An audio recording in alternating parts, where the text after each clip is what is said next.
Estropadak itsaso, ibai edota urtegitan ospa daitezke. Hori bai, edozein dela ere, txandako 3 untzi gutxienez hartzeko beste leku izan beharko du.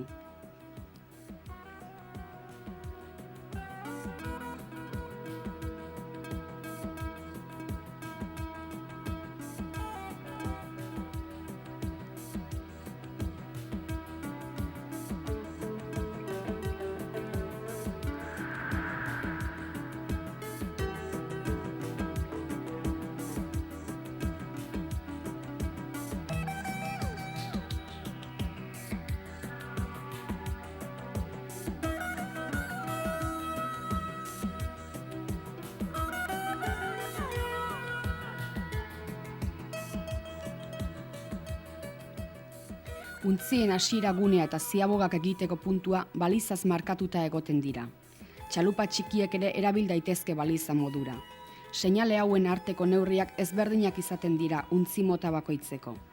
Batelentzat adibidez, helmuga nahiz ziaboga guneko baliza artean 20 metroko tartea gorde behar da gutxienez. Egin beharreko bidea berriz 2000 metrokoa izaten da. Trainerilentza berriz, baliza artean 30 metro eta egin beharreko bidea 3500 metrokoa izaten da. Traineruentzat, baliza artean 40 metro eta bidea 5500 metrokoa izaten da.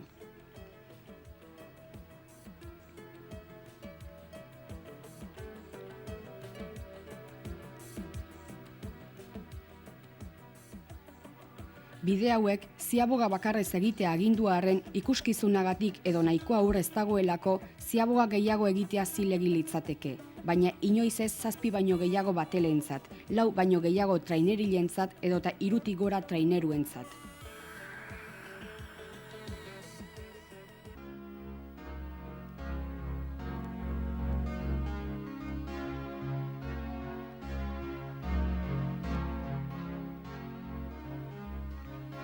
Estropadetako eremua lehiaketa hasi baino ordubete lehenago prest egongo da.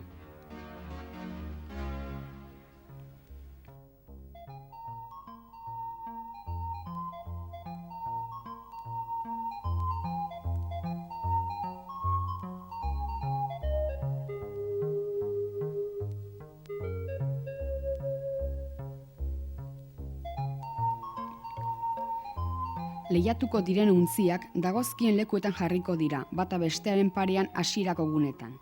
Untzi bakoitzeko patroiak balizai lotuta dagoen estatxa eskua sartuko du eta gune horretan eutsiko du untzia. Partaide eta untzi guztiak bere lekuetan pres hartzen direnean, epaile nagusiak hasteko agindua emango du.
Patroia txopaldean zutik joaten da.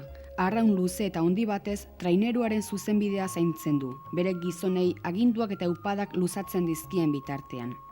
Bere lanik ikusgarriena ziabogetan gertatzen da. Ziaboga, balizara iristean untziari buelta osoa ahalik eta denbora gutxien galduz egitea komeni baita. Proelak bere aldetik, ordura arte erabili duen arrauna utzita, ezkerrean duena hartu eta brankatik eragiten dio. Untzia zuzentzean proelak arrauna aldatzen du berriro. Orduan patroiak zuzeneko bidea hartzen du berriz ere eta 12 gizonek bakoitza bere arraunari eraginez, patroiaen agindu eta da adi txanpa azkartu egingo dute, ziabogatik irteteko.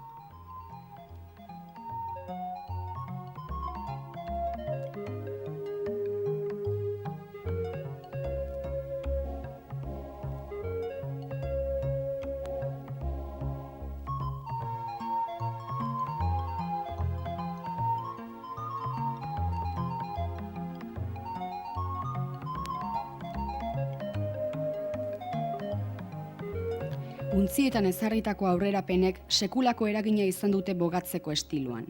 Garai bateko arrantza traineru astunak mugitzeko eta gaur egun egiten diren pisu gutxikoak mugitzeko erabat ezberdin aritzen dira kirolariak. Dena dela, ez dago esaterik estropaetan arraun talde guztiek antzeko estiloa dutenik. Izan ere, itsasoan, ibaian edota urtegitan bogatzeko moduak arras ezberdinak izaten dira. Are gehiago itsaso zakarrean.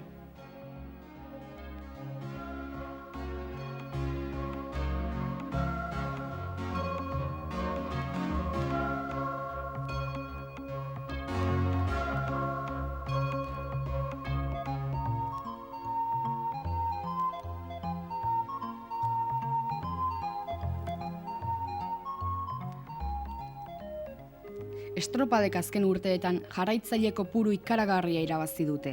Bestalde, gure arraunlariek paper ezin hobeak egin izan dituzten nazioarteko txapelketetan. Honen ondorioz eta kirolaren ikusgarritasunari eusteko, arraunlarien gertatze saioek aurrerapen handiak ezagutu dituzte. Gaur egun tresnarik aurreratuenak erabiltzen dira gizonen prestakuntzan.